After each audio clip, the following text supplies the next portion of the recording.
করতে হবে। ভাইয়ার আমার, আজকে আমি আমার প্রাইম মিনিস্টারকে বলবো, এদেশের প্রাইম মিনিস্টারকে বলবো, আজকে অনেক অনেক যুবতীরা সেখানে রাত্র যাপন করেছেন। নব এক মুক্তিযুদ্ধের উত্থান ঘটেছে। সেই নব মুক্তিযোদ্ধারা কিসের জন্য যুদ্ধ করবেন? অবাধ যৌনতা কালচার করার জন্য, তার লিপি বিদারের জন্য নতুন মুক্তিযুদ্ধ সৃষ্টি করবেন? হঠাৎ পতাকা নিয়ে এত দৌড়াদৌড়ি কেন? হঠাৎ পতাকা মায়া হলো কেন? কারণটা কি? কিসের আবাস? যদি মায়ের চেয়ে মাসির দরদ বেশি হয় তাকে বলা হয় মায়ারাক্ষসী। আজকে ক্যালকাটার ওই ব্লগাররা এই আমাদের বাংলাদেশের এই ইসের সমর্থন কেন দিবে? আজকে শাহবাগের সমর্থন কারা দিবে?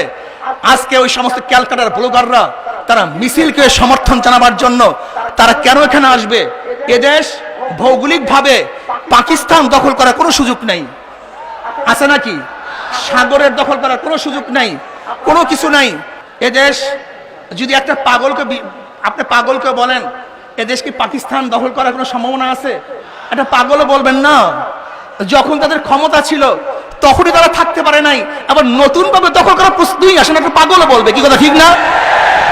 এদের সাগর দখল করার কোনো, যেহেতু আমাদের অন্যদিকে আছে দক্ষিণ দিকে সাগর, আর সাগরে দেশ দখল করার কোনো সম্ভাবনা নাই। হ্যাঁ, তিন দিকে যে আমার রাম বাবুর আছেন তারাই দেশটাকে দখল করতে পারে। কথা ঠিক না?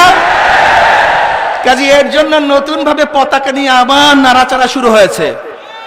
স্পষ্ট ভাষায় বলে যেতে চাই, যদি আমার এই লাল সবুজ গোলাপি এই লাল সবুজ পতাকার উপরে কারোর জন্য নজর পড়ে, এই পতাকাকে ধ্বংস করার জন্য কেউ চক্রান্ত করে, তার চক্ষুকে উপড়ে ফেলা হবে। যদি পতাকার উপরে আঘাত করে তার হাতকে ভেঙে ফেলা হবে ইনশাআল্লাহ।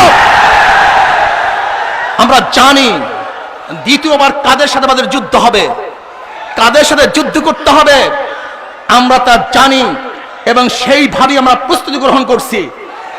অথচ সেনারা বলবে, আমাদের দেশের পুলিশরা বলবে, প্রশাসন বলবে, না ভারতের এতগুলি অস্ত্র আছে, এত সৈন্য আছে, এত কামান আছে, তাদের সাথে যুদ্ধ করে আমাদের টিকে থাকার কোনো সুযোগ নাই, কোনো যুক্তিকতা নাই।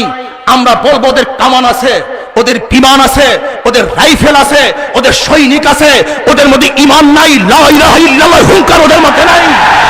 হযরত শাহ জালাল ইয়ামানী রাহমাতুল্লাহ আলাইহি যে আল্লাহু আকবারের ধ্বনি দিয়ে গৌর কবিদের তত্ত্বস্থান ধ্বংস করে ফেলছেন, আমি বিশ্বাস করি আমরা যদি হুঙ্কার দিতে পারি দিল্লি সমস্ত রাস্তা তছনছ হয়ে যাবে ইনশাআল্লাহ। ভাইরা আমার, আপনারা জানেন না সুলতান মোহাম্মদ গজনবী রহমতের ইতিহাসকে আপনাদের জানা নাই? আমাদের উত্তরসূরি ইতিহাসকে আপনাদের জানা নাই? আপনারা জানেন না মোহাম্মদ বিন কাসিমের ইতিহাস? মোহাম্মদ বিন কাসিম রহমতুল্লাহ আলাইহি মাত্র 5000 সৈন্য নিয়ে রাজা দাহিরের 1 লক্ষ সৈন্যের বিরুদ্ধে বিজয় অর্জন করেছেন। সুলতান মোহাম্মদ গজনবী রহমতুল্লাহ আলাইহি ওই সমস্ত কান্তার মোড়ে পাড়ি দিয়ে সম্রাটবাদী দখল করেছেন। আপনারা জানেন এদেশের বীরেরা, আমাদের মুসলমান সৈনিকেরা